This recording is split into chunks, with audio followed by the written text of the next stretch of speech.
आंचल से माँ का मंदिर धोना साँझ सवेरे, माँ की कृपा से पूरे होंगे सपने तेरे मेरे।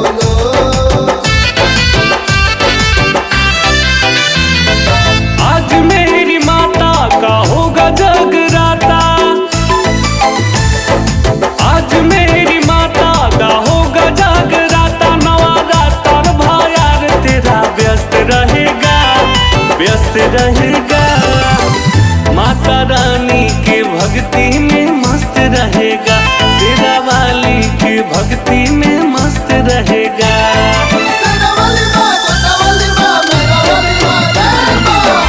शेरा वाली की भक्ति में मस्त रहेगा, जोता वाली की भक्ति में मस्त रहेगा।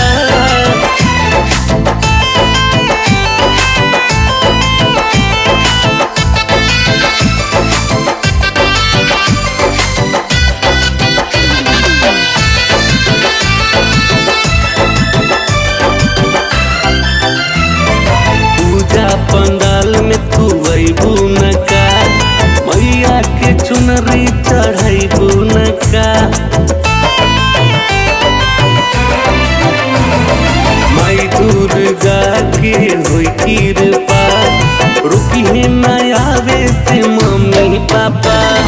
रोज मेरे द्वारा चलेगा भंडारा, खाने पीने का सारा बंदोबस्त रहेगा, मस्त रहेगा। माता रानी की भक्ति में मस्त रहेगा, शेरा वाली की भक्ति में मस्त रहेगा।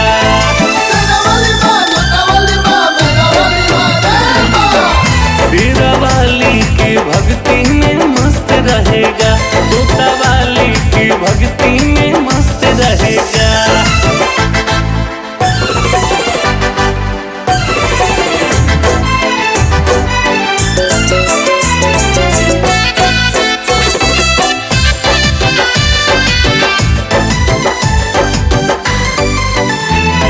दशमी के दिन संगे करब हवन, पूरा करी है माई सोचब जवान।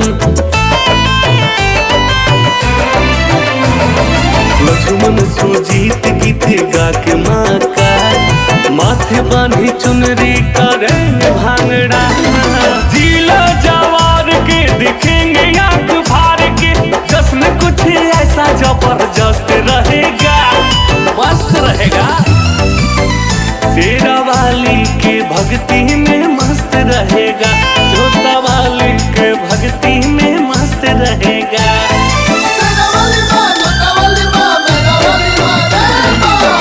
शेरा वाली के भक्ति में मस्त रहेगा, जोता वाली के भक्ति में मस्त रहेगा।